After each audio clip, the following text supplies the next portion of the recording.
Sir വളരെ ഗൗരവമായിട്ടുള്ളൊരു പ്രശ്നമാണ് നടന്നല്ലോ sir. വളരെ ഗൗരവമായൊരു പ്രശ്നമാണ്. ശ്രീ രാജൻ, സഭ പ്രതിപക്ഷ നേതാവ് വളരെ ദീർഘമായിട്ട് ടോക്കൌട്ട് പ്രസംഗം നടത്തി. ശരിയല്ലല്ലോ സാർ. അങ്ങനെയാണ് ഒരു നിയമസഭയുടെ അങ്ങേയുമായി തർക്കിക്കുകയല്ല സാർ. നേരത്തെ മുഖ്യമന്ത്രി പ്രതിപക്ഷ അങ്ങനെ കഴിയില്ല സാർ. അങ്ങനെയാണ് അങ്ങ് അനുവദിക്കുന്നെങ്കിൽ ഞാൻ സംസാരിക്കുന്നില്ല സാർ. ഇത് എന്റെ കക്ഷിയുടെ അവകാശമല്ലേ സാർ. നമ്മൾ ഇന്നലെ സംസാരിച്ച അങ്ങനെ കഴിയില്ലല്ലോ. അങ്ങനെ കഴിയില്ലല്ലോ. അതിനെ സാർ ബഹുമാനപ്പെട്ട പൊതുവിദ്യാഭ്യാസ വകുപ്പ് മന്ത്രി കേന്ദ്ര ഗവൺമെന്റിന്റെ വക്കീൽ വാദിക്കുന്നതിനേക്കാൾ ഗൗരവമായിട്ടല്ലേ സാർ കാര്യമാണോ സാർ ആവശ്യപ്പെടുന്ന? അതെന്താ സാർ രേഖയിലില്ലാത്തത്?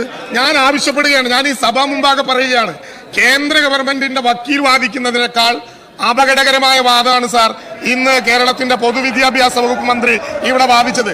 സാർ ആർക്കു വേണ്ടിയാണ് നിങ്ങൾ നടപ്പിലാക്കാൻ തീരുമാനിക്കുന്നത് സാർ?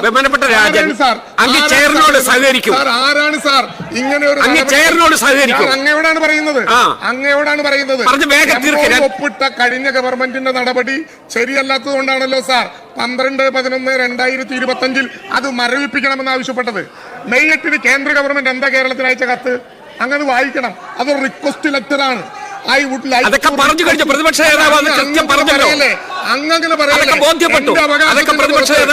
സംരക്ഷിക്കേണ്ട ചെയർ ആ കാര്യത്തിലേക്ക് കിടക്കല്ലേ. അങ്ങനെ ഇറക്കിയ ഒരു റിക്വസ്റ്റ് ലെറ്ററിൽ ഇപ്പോൾ അത് പുനഃചിന്തിക്കാവുന്ന വിധത്തിലുള്ള നിലപാടെടുക്കാൻ UDFന്റെ ഗവൺമെന്റിനെ പ്രേരിപ്പിച്ചത് എന്താണ് സാർ? 35 പേർ ഞങ്ങളുടെ സഭയ്ക്കകത്ത് വന്നാൽ ഞങ്ങൾ കേരളത്തിന്റെ മുഖ്യമന്ത്രിയാകും എന്ന് BJPയുടെ സംസ്ഥാന പ്രസിഡന്റ് ശരിയാണെന്ന് ഇപ്പൊ കാണുകയല്ലേ സാർ? പ്രകോപിപ്പിക്കുന്നതുകൊണ്ടാണ് ഞാനിത് പറയുന്നത് സാർ. ഇപ്പോഴത്തെ പ്രശ്നം നമ്മൾ ആ പോർട്ടലിനെ സ്വീകരിച്ചിട്ടില്ല. ഏതെങ്കിലും വിധത്തിൽ സ്കൂളുകളെ തെരഞ്ഞെടുത്തിട്ടില്ല. അതിന്റെ മാച്ചിങ് ഗ്രന്റ് വെച്ചിട്ടില്ല. PMFSലൂടെ വരുന്ന ഒരു പണവും സ്വീകരിച്ചിട്ടില്ല സാർ. SSKക്ക് ലഭ്യമാകുന്ന പണം PMCയിൽ ഒപ്പിട്ടാൽ കിട്ടാതിരിക്കുന്നത് ശരിയല്ലെന്ന് പറഞ്ഞത് വിജയ് സിംഗ് സമിതിയാണ് സാർ. പാർലമെന്റ് ഉപസമിതിയാണ് സാർ. സാർ പണം കിട്ടാൻ വേണ്ടി ഇത് ഞങ്ങൾ തുടരും എന്ന് പറഞ്ഞാൽ അതിനേക്കാൾ വലുതാണ് സാർ കേരളത്തിന്റെ മതനിരപേക്ഷ മൂല്യവും മലയാളത്തിന്റെ മാനവും. അത് വിറ്റു തൊലച്ച് PMCയിൽ ഒപ്പിടാൻ കുടപ്പനക്കുന്ന തറവാട് അംഗീകരിക്കും. ഈ നിലപാടിൽ സർവശിക്ഷ അഭിയാന്റെ കീഴിൽ സാർ നമ്മൾ മനസ്സിലാക്കേണ്ട ഒരു പ്രധാനപ്പെട്ട കാര്യം, സർവശിക്ഷ അഭിയാൻ വിദ്യാഭ്യാസം മൗലികാവകാശമാകണമെന്ന നിയമനിർമ്മാണത്തിന്റെ ഭാഗമായി പാർലമെന്റ് അംഗീകരിച്ചു വന്നൊരു പദ്ധതിയാണ് സാർ. PMCയും സർക്കാരിന്റെ നയം മാത്രമാണ് സാർ. സർക്കാരിന്റെ ഷോക്കോസ് പദ്ധതിക്ക് വേണ്ടി ഭരണഘടന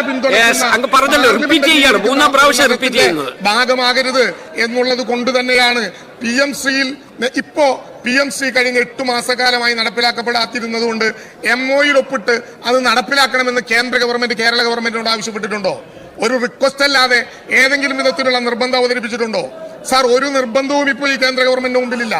ഒക്ടോബറിൽ ഒപ്പിട്ട പദ്ധതി മെയ് 8 വരെ നാം ഒരു സ്കൂളിനെയും തെരഞ്ഞെടുക്കാതെ പോർട്ടൽ തുടങ്ങാതെ ഇരിക്കുന്ന ഘട്ടത്ത് സാർ ഞാൻ അവസാനിപ്പിക്കാം. കേന്ദ്രത്തിന്റെ sir, it is respectfully submitted that the above action of the state Kerala reflect reluctance to implement and focus all the initiatives of NEP 2020 എന്ന് തന്നെയാണ് കേന്ദ്ര ഗവൺമെന്റിന്റെ വക്കീൽ പറഞ്ഞത്. അതിനേക്കാൾ വലിയ വാദമാണ് പൊതുവിദ്യാഭ്യാസ വകുപ്പ് മന്ത്രി നടത്തിയത്. PMC നടപ്പിലാക്കില്ല എന്ന് പറയാനുള്ള മതനിരപേക്ഷ മനസ്സാക്ഷി കാണിക്കാത്ത ഗവൺമെന്റിന്റെ നടപടിയിൽ പ്രതിഷേധിച്ച് ഞാനും എന്റെ കക്ഷിയും വാക്കൌട്ട് ചെയ്യുകയാണ്. ഇങ്ങയുടെ പിന്നിലിരിക്കുന്ന ബഹുമാനപ്പെട്ട രാഷ്ട്രപിതാവിന്റെ ഫോട്ടോവും അദ്ദേഹത്തിന്റെ ചരിത്രം പോലും ഈ സിലബസിൽ നിന്ന് മാറ്റിയ ചരിത്രമാണ് പല സംസ്ഥാനത്തും കാണാൻ സാധിക്കുന്നത്. അത് ഇവിടെയും നടപ്പിലാക്കാൻ പോവുകയാണ് സാർ. അതിനെയാണ് PMC പദ്ധതിയിൽ നിന്ന് നമ്മൾ പിന്മാറണമെന്ന് ആവശ്യപ്പെട്ടത്. അന്ന് ഇടതുപക്ഷ ജനാധിപത്യ മുന്നണി ഇത് മരവിപ്പിക്കാനാണ് ആവശ്യപ്പെട്ടത്. അതുമായി ബന്ധപ്പെട്ട നടന്നിട്ടില്ല. ഇത് ചർച്ച ചെയ്യാനാണ് ഇവിടെ അടിയന്തര പ്രമേയത്തിന് നോട്ടീസ് തന്നത്. ഈ അടിയന്തര പ്രമേയത്തിന് ചർച്ച ചെയ്യാൻ അവസരം തരാത്തത് ഏറ്റവും വലിയ നീതികേടാണ് സാർ ഇത് കാണിക്കുന്നത്.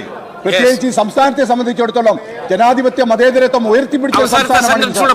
അവിടെ ഒരു ചർച്ച ചെയ്തുകൊണ്ട് ഈ സിലബസിൽ നിന്ന് നമ്മുടെ പുതിയ തലമുറകളെ പഴയ കാലഘട്ടത്തിലെ ചരിത്രത്തെ ബോധ്യപ്പെടുത്തുന്ന കാര്യങ്ങൾ വെട്ടുമാറ്റുന്ന സ്ഥിതിയാണ് ഇത് കാണുന്നത് സാർ. സാർ ഇത് ചർച്ച ചെയ്യാൻ അനുവദിക്കാത്തതിൽ പ്രതിഷേധിച്ച് ഞാൻ ഇറങ്ങിപ്പോവാണ് സാർ.